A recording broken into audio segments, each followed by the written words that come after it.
Selat Taiwan kini dianggap sebagai titik paling berbahaya di bumi yang dapat memicu konflik global skala penuh. Para pengamat militer dan intelijen memperkirakan invasi Cina ke pulau tersebut bukan lagi soal kemungkinan melainkan masalah waktu. Jika skenario buruk itu terjadi, pertempuran dipastikan tidak akan terbatas di sekitar Taipei saja. Laut Cina Selatan yang terletak tepat di selatan Taiwan akan otomatis menjadi medan tempur laut utama yang melibatkan kekuatan penuh Amerika Serikat dan China. Bagi China, menguasai Laut Cina Selatan secara total adalah syarat mutlak untuk memblokir bantuan militer Amerika yang datang dari pangkalan di Pasifik menuju Taiwan. Bagi Amerika, mempertahankan akses di perairan ini adalah kunci hidup mati untuk melindungi Taiwan dan sekutu regional lainnya. Benturan kepentingan strategis yang tak teramalkan ini menjadikan kawasan perairan tersebut sebagai zona perang yang tak terhindarkan. Armada tempur laut dan udara kedua negara raksasa itu akan berhadapan langsung dalam skala yang belum pernah terjadi di Asia sejak Perang Dunia Kedua. Realitas mengerikan ini menempatkan Indonesia dalam posisi geografis yang sangat rentan dan terjepit. Wilayah kedaulatan kita di Laut Natuna Utara berada tepat di tepi selatan arena calon medan tempur tersebut. Jarak yang dulu dianggap aman kini terasa sangat dekat seiring kemajuan teknologi rudal jarak jauh dan jangkauan tempur modern. Perang terbuka di utara akan dengan cepat menumpahkan dampak destruktifnya ke halaman depan rumah kita sendiri. Tanda-tanda eskalasi menuju konflik terbuka tersebut semakin terlihat jelas dan mengkhawatirkan dalam beberapa tahun terakhir. Panjang 2023 hingga memasuki 2024, frekuensi dan skala latihan militer Cina di sekitar Taiwan dan Laut Cina Selatan mencapai titik tertinggi baru. Sebagai bagian dari latihan Mei 2024, Tiongkok mengerahkan 111 pesawat dan 46 kapal angkatan laut ke wilayah-wilayah di sekitar Taiwan. Sebagai respons langsung, Amerika memperkuat aliansi militernya di kawasan melalui Fakta AUKUS dan peningkatan kehadiran armada tempur secara signifikan. Situasi ini menciptakan kegentingan pra-perang yang dirasakan nyata oleh seluruh negara di Asia Tenggara. Dalam menghadapi potensi badai ini, Indonesia secara resmi masih berpegang teguh pada doktrin politik luar negeri bebas aktif. Jakarta secara konsisten menolak untuk terseret ke dalam blok militer manapun atau memihak secara terbuka pada salah satu kekuatan. Namun, relevansi sikap netral ini menghadapi ujian terberatnya ketika dua mitra terbesar Indonesia bersiap untuk saling menghancurkan secara militer.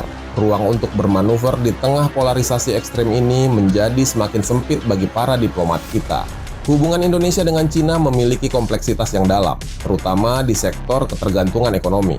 Beijing adalah mitra dagang terbesar dan investor kunci dalam berbagai proyek infrastruktur strategis nasional yang sedang berjalan. Kedekatan ini diperkuat oleh hubungan personal yang baik antara Presiden Prabowo Subianto dengan Presiden Xi Jinping dalam beberapa tahun terakhir. Faktor-faktor ini menciptakan keterikatan ekonomi politik yang sulit diabaikan begitu saja oleh Jakarta dalam merespons krisis regional. Di sisi lain, Indonesia memiliki kecemasan keamanan yang nyata dan beralasan terhadap agresivitas China di Laut Cina Selatan. Insiden penerobosan zona ekonomi eksklusif di Natuna yang berulang kali dilakukan kapal-kapal Cina mendorong Jakarta untuk terus mendekat ke barat dalam aspek pertahanan. Pembelian alutsista canggih dari negara-negara NATO dan peningkatan latihan militer gabungan dengan Amerika adalah bentuk nyata strategi penyeimbang ini. Indonesia secara faktual membutuhkan jaminan keamanan yang saat ini hanya bisa ditawarkan oleh kekuatan militer Amerika dan sekutunya. Dampak perang terbuka di Laut Cina Selatan akan langsung menghantam jantung perekonomian Indonesia tanpa ampun. Perairan ini adalah jalur logistik vital tempat mayoritas ekspor energi dan impor bahan baku industri kita melintas setiap hari. Terhentinya lalu lintas di jalur ini akibat zona perang akan seketika melumpuhkan rantai pasok dan memicu krisis ekonomi domestik yang parah. Bagi Indonesia, stabilitas kawasan ini adalah masalah hidup dan mati ekonomi negara. Jika perang benar-benar terjadi di Selat Taiwan, tekanan internasional kepada Indonesia akan mencapai titik maksimal. Baik Washington maupun Beijing akan menuntut kejelasan posisi dan keberpihakan Indonesia sebagai negara terbesar di Asia Tenggara ini. Dalam situasi perang terbuka, netralitas pasif sangat mungkin akan dianggap sebagai bentuk keberpihakan terselubung oleh salah satu pihak yang bertikai. Ini adalah skenario diplomatik paling buruk yang ditakutkan oleh para pengambil kebijakan di Jakarta. Pertanyaan mendasarnya saat ini bukan lagi apakah Indonesia bisa mencegah perang tersebut terjadi. Pemerintahan Prabowo Subianto akan menghadapi dilema paling rumit dalam sejarah modern Indonesia. Pilihan posisi yang diambil Jakarta akan menentukan kedaulatan dan masa depan bangsa di tengah guncangan tatanan global. Video ini akan membedah secara mendalam posisi sulit Indonesia di antara dua raksasa yang sedang bersiap perang.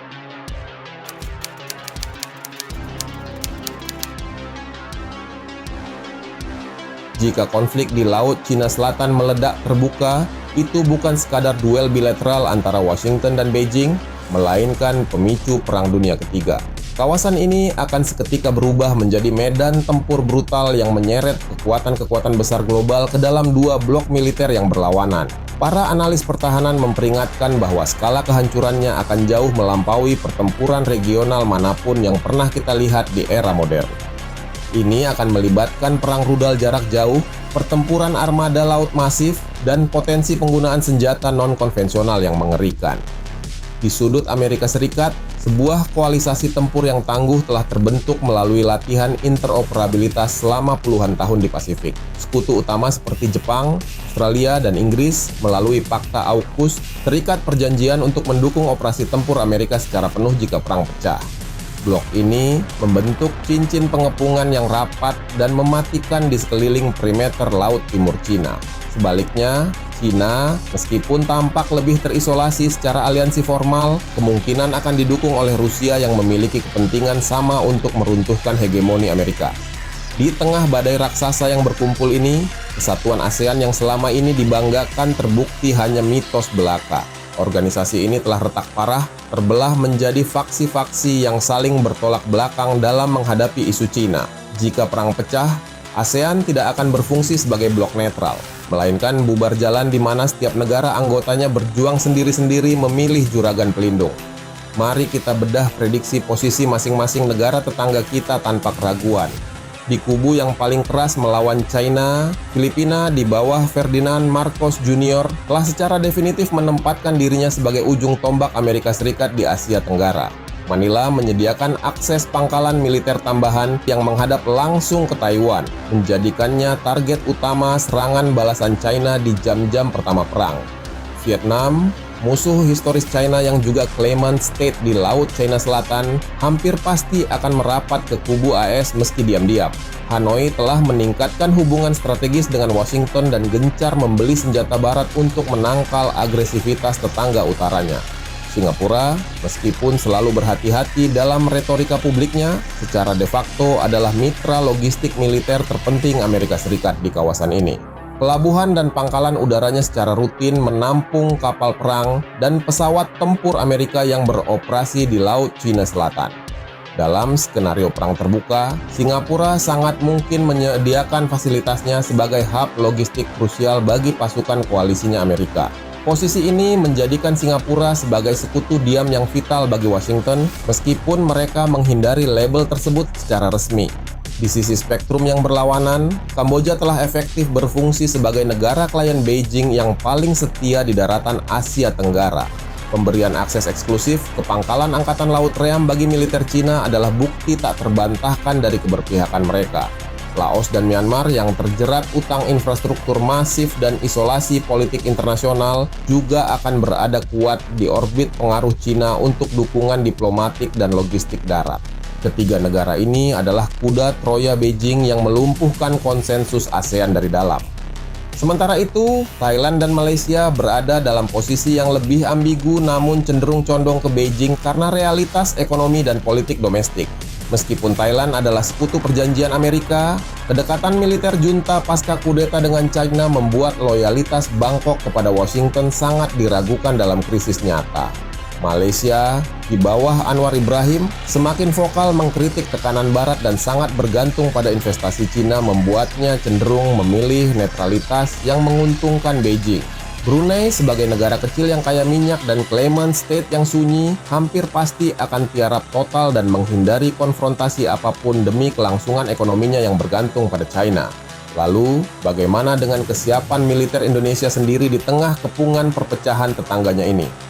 Tentara Nasional Indonesia tak terbantahkan adalah kekuatan militer terbesar di Asia Tenggara dari segi jumlah personel.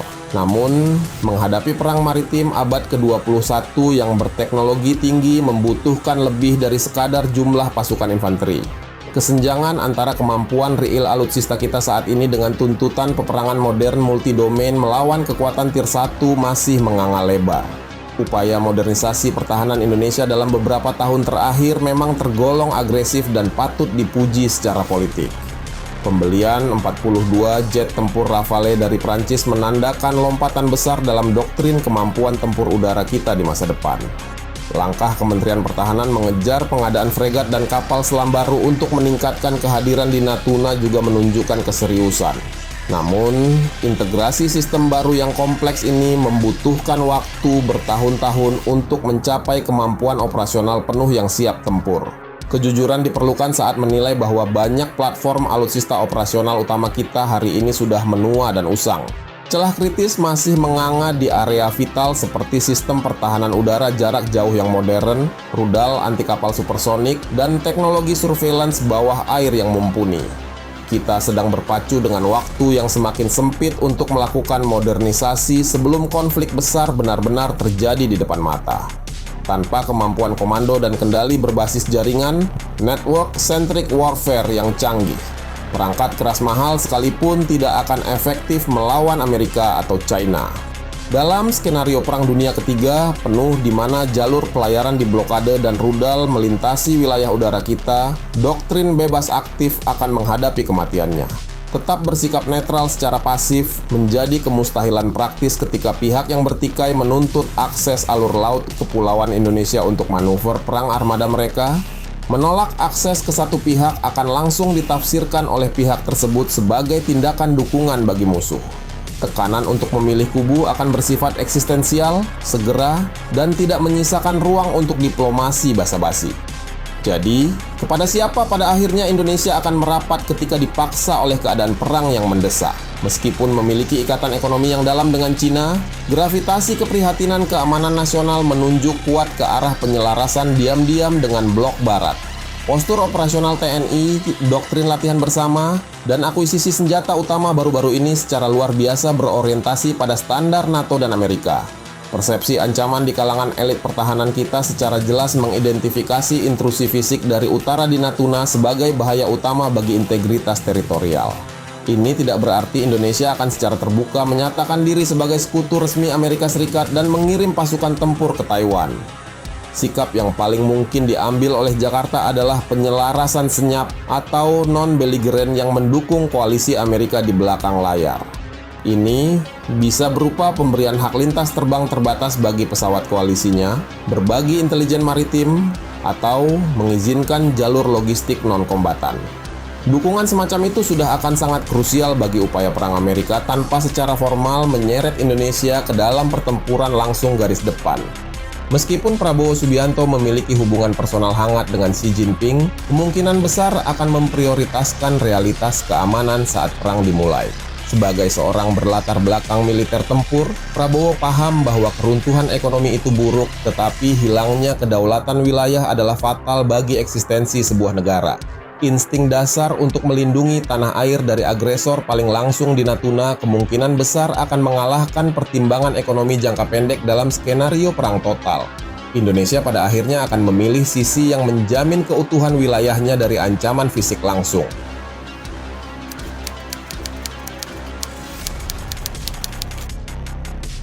Sementara para diplomat di Jakarta sibuk menggemakan mantra politik luar negeri bebas aktif, realitas di lapangan menunjukkan gambaran yang berbeda.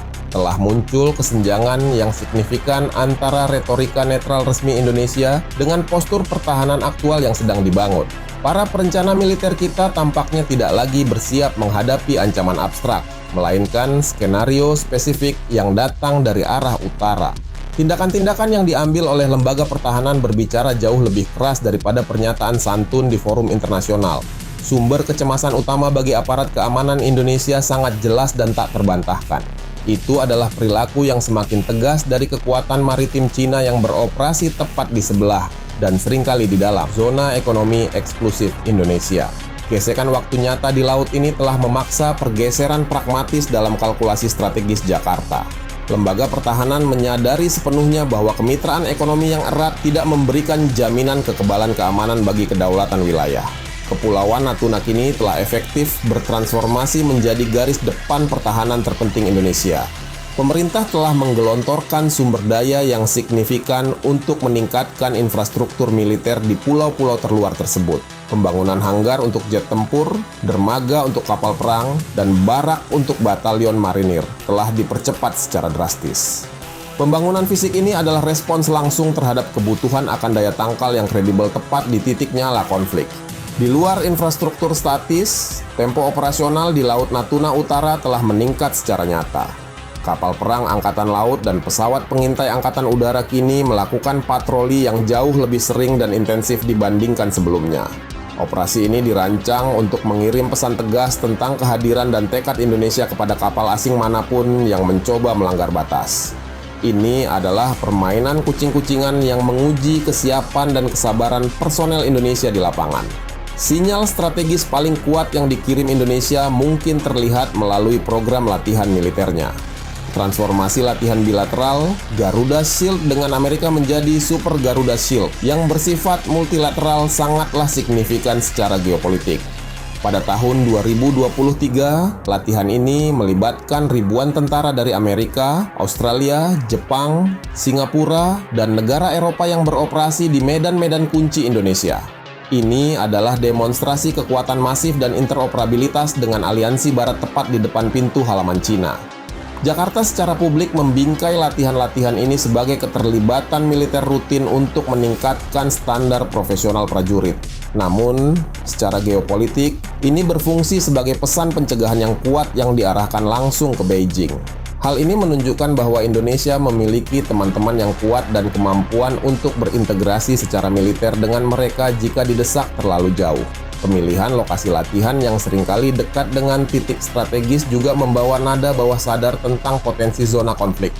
Pergeseran strategis serupa terlihat jelas dalam pengadaan besar-besaran sistem senjata utama Indonesia belakangan ini. Keputusan untuk mengakuisisi 42 jet tempur Rafale dari Prancis dan bergerak menuju F-15EX dari Amerika bukan sekadar soal spesifikasi teknis. Ini adalah pilihan geopolitik yang disengaja untuk menyelaraskan kemampuan tempur udara masa depan Indonesia dengan standar NATO dan Barat.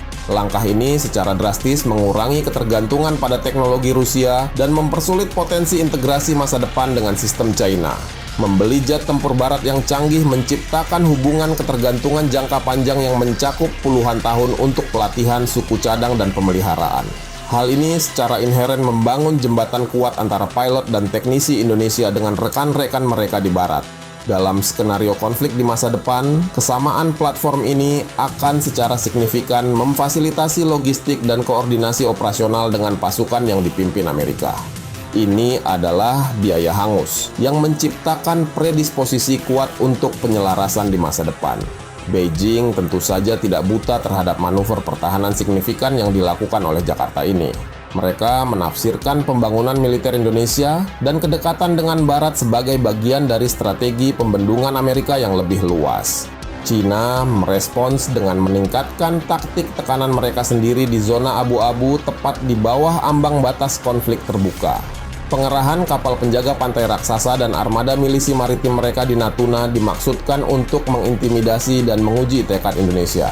Selain tekanan maritim, Cina memanfaatkan pengaruh ekonominya yang masif untuk menjaga Indonesia tetap dalam kendali. Peringatan halus tentang keamanan investasi atau kelancaran arus perdagangan disampaikan melalui saluran belakang diplomatik. Mereka ingin memastikan bahwa kerjasama keamanan Indonesia dengan Amerika tidak melewati garis merah yang secara langsung mengancam kepentingan inti Cina. Ini adalah permainan kalibrasi yang konstan antara sinyal militer dan paksaan ekonomi. Pemerintahan Prabowo Subianto nampaknya harus mengambil langkah sebagai penyeimbang dalam konflik yang rumit ini. Prabowo harus mengelola harapan tinggi dari lembaga pertahanan untuk postur yang kuat sambil menjaga hubungan baik dengan Xi Jinping demi stabilitas ekonomi. Ia perlu melanjutkan momentum modernisasi militer tanpa memicu reaksi agresif yang berlebihan dari Beijing sebelum Indonesia benar-benar siap. Ini adalah aksi berjalan di atas tali tinggi yang dilakukan tanpa jaring pengaman. Tindakan saat ini menunjukkan bahwa Indonesia sedang bersiap untuk kemungkinan terburuk sambil tetap berharap yang terbaik. Infrastruktur sedang dibangun, senjata dibeli, dan aliansi dipupuk untuk skenario konflik potensial. Namun, ini semua masih merupakan persiapan masa damai yang belum diuji oleh kekacauan perang yang sebenarnya. Babak terakhir dari saga ini akan bergantung pada bagaimana persiapan ini diterjemahkan menjadi tindakan ketika rudal pertama benar-benar mulai terbang di atas Laut China Selatan. Potensi konflik terbuka di Laut Cina Selatan bukan sekadar tantangan diplomatik rutin bagi Indonesia. Ini merupakan krisis eksistensial yang mengancam fondasi doktrin politik luar negeri negara ini. Konsep bebas aktif yang telah memandu Jakarta sejak era Perang Dingin akan menghadapi ujian pamungkasnya. Mempertahankan netralitas murni menjadi hal yang nyaris mustahil secara praktis ketika kekuatan-kekuatan besar menuntut keberpihakan yang jelas dalam situasi perang. Presiden Prabowo Subianto akan langsung mewarisi lanskap strategis paling rumit sejak masa awal kemerdekaan. Pemerintahannya tidak memiliki kemewahan waktu untuk belajar sambil berjalan sebelum krisis benar-benar menghantam. Setiap keputusan yang diambil di jam-jam awal konflik akan memiliki konsekuensi generasi bagi kelangsungan hidup bangsa. Beban berat untuk menavigasi ladang ranjau geopolitik ini bertumpu sepenuhnya di pundaknya sebagai pemimpin politik sekaligus mantan komandan militer. Dilema mendasar yang dihadapi Jakarta adalah pilihan brutal antara kehancuran ekonomi atau kehilangan wilayah. Berpihak melawan China berisiko memicu pembalasan ekonomi yang dapat meruntuhkan agenda pembangunan domestik dalam semalam. Sebaliknya, kegagalan untuk berdiri tegak melawan intrusi teritorial di Natuna berisiko kehilangan permanen kedaulatan perairan di tangan kekuatan asing. Tidak ada opsi yang benar-benar baik yang tersedia di atas meja, hanya ada pilihan yang paling tidak buruk di antara yang terburuk. Indonesia tidak bisa lagi berharap pada kekuatan kolektif ASEAN untuk meredam dampak benturan kekuatan besar ini. Seperti telah diuraikan sebelumnya, organisasi regional tersebut telah retak parah dan lumpuh akibat perpecahan internal mengenai isu China. Jakarta harus menerima realitas pahit bahwa mereka pada akhirnya harus menghadapi badai ini sendirian sebagai entitas berdaulat. Impian tentang netralitas regional telah hancur berantakan menghantam kerasnya realitas geopolitik. Meskipun jangkar ekonomi Beijing sangat berat, gravitasi kepentingan keamanan nasional menunjuk ke arah lintasan yang berbeda. Bukti-bukti di lapangan menunjukkan Indonesia kemungkinan besar akan mengadopsi postur penyelarasan senyap dengan blok yang dipimpin Amerika. Melindungi integritas teritorial di Natuna dari ancaman langsung di utara pasti akan lebih diprioritaskan daripada pertimbangan ekonomi dalam skenario perang. Penyelarasan ini kemungkinan akan bersifat tertutup dan tidak langsung untuk meminimalkan reaksi balik segera dari China. Bahaya terbesar bagi Indonesia dalam lingkungan yang sangat volatil ini adalah tingginya risiko salah perhitungan strategis. Satu langkah yang salah dalam mengirimkan sinyal niat kepada Washington atau Beijing dapat memicu konsekuensi yang membawa bencana. Dianggap terlalu mendukung, satu pihak dapat mengubah wilayah Indonesia menjadi target militer yang sah bagi pihak lainnya. Jakarta dituntut memainkan permainan diplomasi tingkat tinggi yang nyaris, tanpa celah di mana margin kesalahan praktis nol. Pemerintah juga harus mengelola tekanan politik domestik yang intens yang pasti muncul selama konflik berlangsung. Sentimen publik dapat berayun secara liar berdasarkan kesulitan ekonomi atau semangat nasionalisme terkait kedaulatan.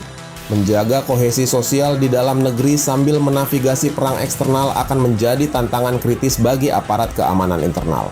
Front dalam negeri yang terpecah akan melumpuhkan kemampuan pemerintah untuk bertindak tegas di panggung dunia.